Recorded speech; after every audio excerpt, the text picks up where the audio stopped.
I know it's hard to imagine, but Cyberpunk 2077, with each update, slowly is getting better. Now, does this excuse its horrible start? No.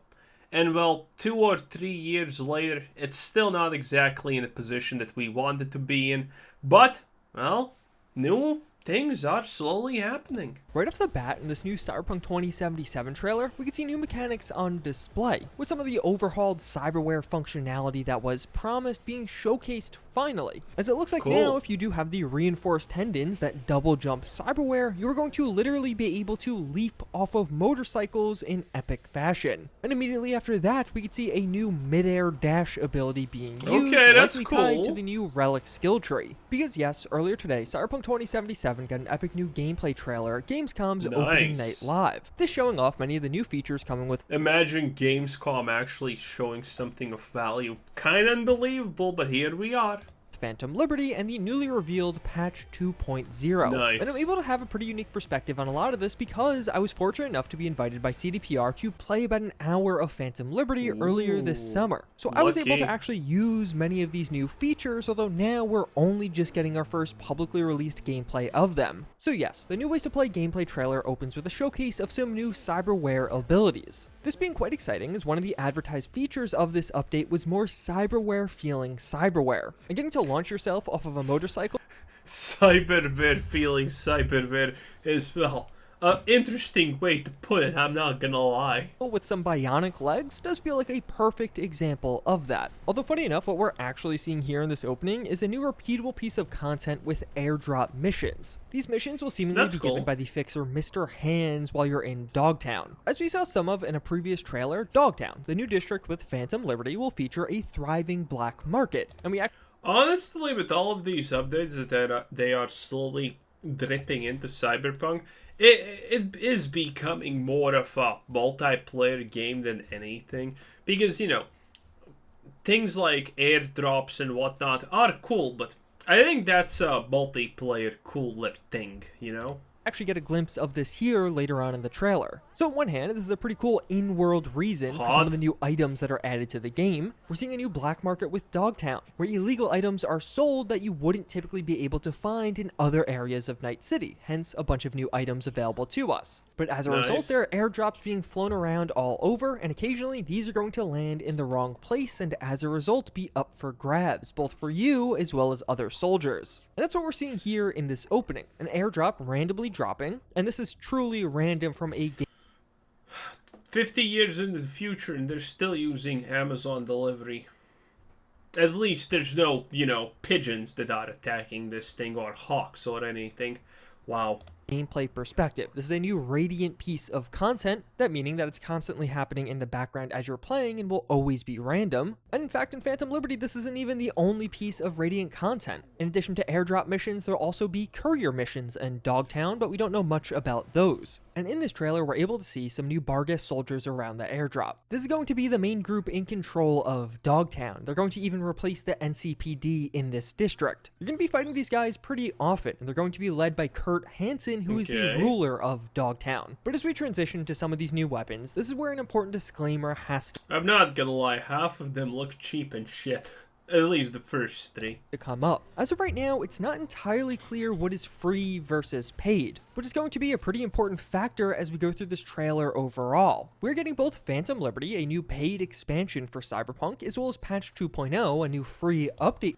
I haven't heard people in an uproar about this, but considering the game is still in a questionable state, because, you know, the people who are constantly playing this game still and kind of actually enjoying their time and, you know, feel that it is worth the money, even they have serious, you know, concerns about the game and that it's not still in the state that it should be, and now it's getting a paid expansion.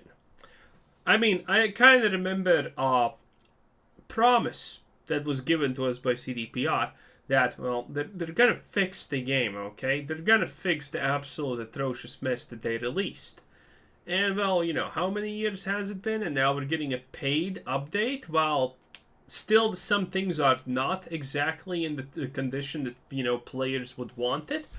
A little, I mean, this is a little bit pushing their luck.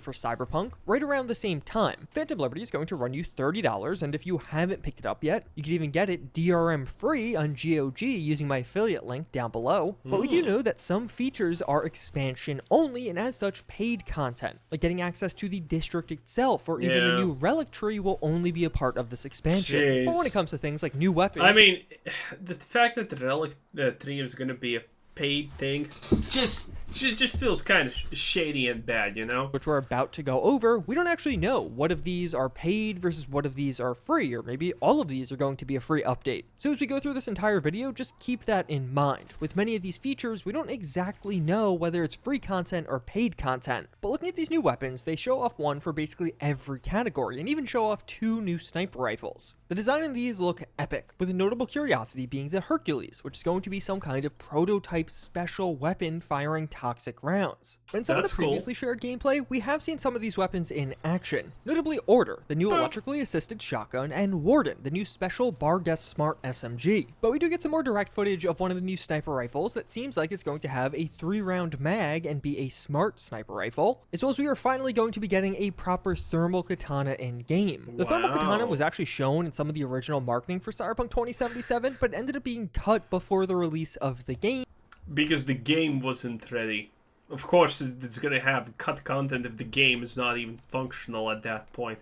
But it's a shame. Like, look at this. It looks great, honestly. Although thankfully with Phantom Liberty, or patch 2.0, it is finally coming back. And in this trailer, we could see that Cyberware got overhauled, not only in terms of its functionality, but also in the process of installing it and what effects it'll have. One of the major new features here is a Cyberware limit. If you install too much Cyberware, as we could see on this new bar on the side, you're going to get debuffs on your character. The full range of debuffs isn't currently known, but we know there's going to be things like reduced overall health for your character, and we have heard that this is going to be such a major overhaul that after you launch your save with patch 2.0 installed, you're going to have a new quest with Victor to rework your currently installed Cyberware. So after this new... You know what I wish they added? If you install too many modes of it, you get cyber psychosis, which would be pretty cool. Because it could be easily actually, you know, be done in game. As in, it's just illusions. Like, someone is attacking you or something like that is happening. And when you start shooting, you know, everything seems fine. But at one moment, it just, you know, does that. And, oh my, you just mowed down a bunch of civilians. Ain't that sad? And then let's go, baby. That would be pretty sweet if they did that. New update, your current build may no longer be your current build. As well as reportedly, the engineering skill has been reworked to allow you to install more cyberware overall for your character. But on the right side, the fun continues, as we can see that the armor system has also been reworked. Now, armor is largely going to be disconnected from the clothing you wear, and instead, it's going to be what cyberware you have installed. So if you want better defenses, you need more or better cyberware, where a lot of the clothing or armor in the game is going to just be a visual aspect of your character now. I mean, why can't they mix the two up?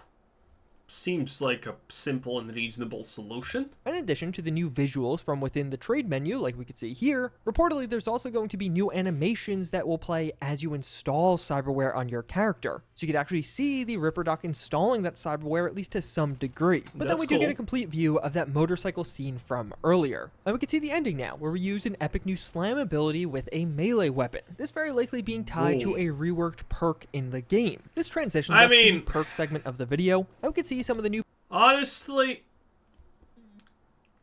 I mean, it's cool, but it doesn't... It's like, graphically, it doesn't seem that great. Here. This dash seems like it is even more extreme than the vanilla one, so likely a perk-assisted dash. And we could even see ourselves throwing a new charged throwing axe, although that may just be a new weapon and not actually a full-on new perk. But yes, perks as a whole were reworked with Cyberpunk 2077 2.0. In vanilla Cyberpunk, the perk trees are separated under each attribute. So typically, under each attribute, you're going to have several individual perk trees. But with this new update, they're going to be combined as one big tree under each individual attribute. And perks are even changed on an ideological level. So now, most of the major perks are going to give you new abilities, not just be stat boosters. The big icons you're seeing here are generally going to unlock some kind of new ability for your character, while the smaller icons around it are largely going to be enhancements to that ability to make that ability even more powerful. And the final largest icons are mostly ultimate perks, a lot of which were in the base game. And here we get a rapid fire of some of the new perks. We can see new finishes finisher with Blade Runner. This is not going to be automatic, but an active use ability that will appear when enemies have low enough health. Bullet That's deflect pretty is cool. pretty straightforward, but incredibly epic at the same time. Opportunists will get this video demonetized if I show it fully, but it seems like this perk will give us the ability to steal our enemy's weapon and then finish them off with it. Air dash is going to be that new... I wonder if that's going to be buggy. I think that's going to probably honestly be buggy. mid-air dash ability that we talked about a bit earlier, but I feel like it's definitely not a coincidence that with this one they're showcasing it using a smart weapon. I have a feeling aiming while in mid-air is going to be incredibly difficult. Savage Sling is going to be another and far more unique finisher, as it seems like with this one, after finishing off an enemy, you'll pick them up and have the ability to throw their body at enemies, which is just epic. Based on its icon, it seems like Pole will make it so grenades blow up when in proximity to enemies instead of just based off of the timer in the grenade, basically turning these into Pretty impact cool. grenades that don't quite have to impact enemies. And Pole immediately transitions into Deadeye, which appears to be a headshot perk. We can see the reticle changing here, so likely you automatically land headshots or just have a much easier time landing headshots when this is active. What do you mean easier time landing headshots? But then we have something that we know is a Phantom Liberty only feature. We have the new Relic skill tree, which seems to offer 9 new abilities that are really meant to emphasize and empower certain playstyles, particularly when using cyberware. And these are honestly pretty simple, at least the ones that are being showed off here, as each of these Relic perks are going to empower and enhance the abilities offered from the ARM cyberware. So we get a buffed up version of the projectile launch system, mantis Nice. blades, or gorilla arms. And I really do love this Relic glitch effect appearing on you. It closely resembles the Johnny glitch effect, and it's just a really nice touch for these perks. Which, speaking of, we know you're going to Okay. get Relic perks by completing activities during Phantom Liberty. So these perk points will likely be given at certain milestones or progression moments, as opposed to just leveling up. We then get a preview of a bunch I mean, as time goes on, if they don't make a Cyberpunk 2077 into some kind of... I mean, this game is literally begging for an online mode, in my opinion, where the world is... I don't know, something like GTA 5, honestly, something like that. It would be absolute chaos, and that would be absolutely great, as you can imagine. Now, that would sell copies of this game a lot. of new vehicles, which is a very welcome addition to the game. Overall, I thought these looked pretty good, but the real standouts to me were the new 6x6 as well as this thing. I am so excited to mow down enemies Wow. while driving this thing, but this is what stole my heart in my hands-on session. I got into this vehicle innocently during my hands-on and immediately had my vehicle's weapon system come online, which easily became my favorite feature of the update overall. Because yes, Cyberpunk 2077 is not only getting new vehicles, but also vehicle combat. And best of all, built-in weapons. You know, the thing that was supposed to be at the start of the game? Yeah, that one. Oof. Painful. To a variety of the vehicles in the game. Some of the higher end vehicles even have multiple weapon systems integrated at once. And there are a bunch of mechanics around this. Vehicles are now hackable with options to make them explode, speed up, or slam on their brakes, but also you, as well as other NPCs, can now fire from vehicles. This can either be with your typical weapons out of the window, or some vehicles will even have built-in weaponry. In addition, the police system received a comprehensive rework. Now, AK, they actually spawn.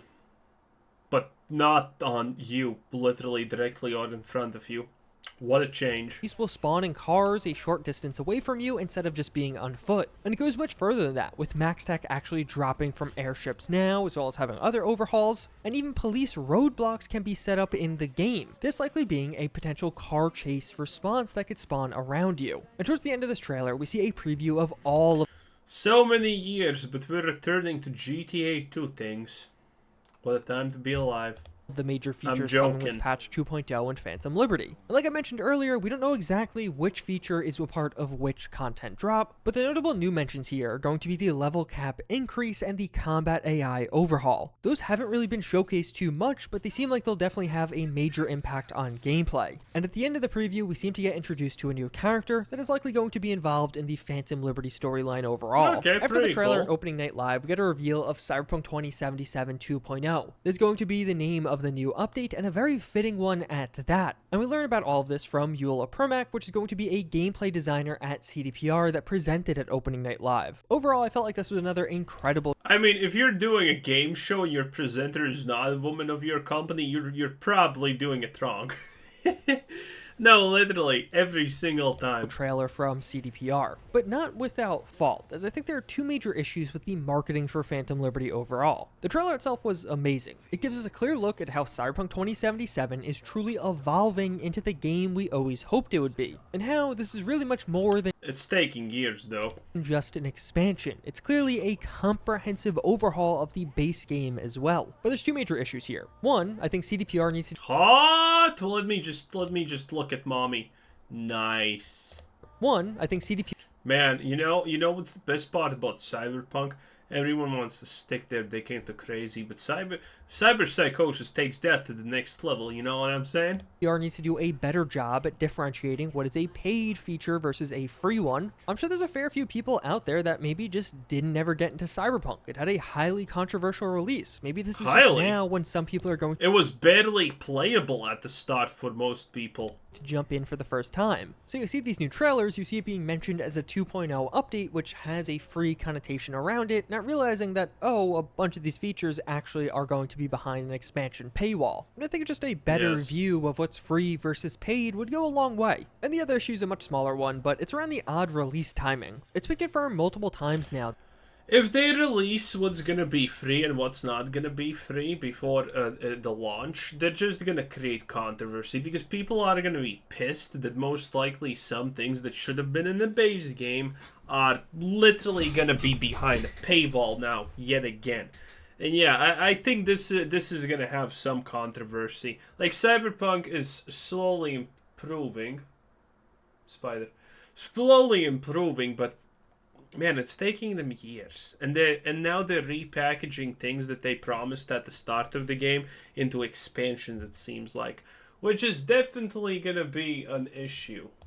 That 2.0 is set to release before Phantom Liberty. The free update is meant to drop before the expansion, but we don't know when that is. Due to legal requirements, with them changing the system requirements, they have to give a 90-day notice, meaning that the earliest the 2.0 update can drop is the second week of September, only slightly before Phantom Liberty anyway. But it does seem like there might be this really odd situation where Phantom Liberty actually drops a week after patch 2.0 drops. And I think just making that timing a bit clear would be good. And honestly, I wouldn't be shocked if most fans don't even know that 2.0 is meant to drop before Phantom Liberty. And more is coming. In just 2 days, CDPR is doing a deeper dive into this new content with their next Red stream. And even just next week, CDPR will hold another earnings call. So we'll be able to hear a bit more from those at the highest level of the company. So get subscribed, because I'm going to be making videos on whatever is said at each of these. What is that spider doing? It's just randomly like whoo, swooping down and shit. Crazy. So we're gonna do it again. But anyway, it does seem like the Cyberpunk, Cyberpunk is slowly getting to the point it should have been on release. But again, I think it's gonna have some controversies more, because they definitely want to make that money, milk that cow, and well, people are not gonna be happy with it. But it is what it is, Joyce Head. Anyway, this was Quizzer Sid, and thanks for watching. Subscribe if you haven't already. Have a nice day. Bye bye.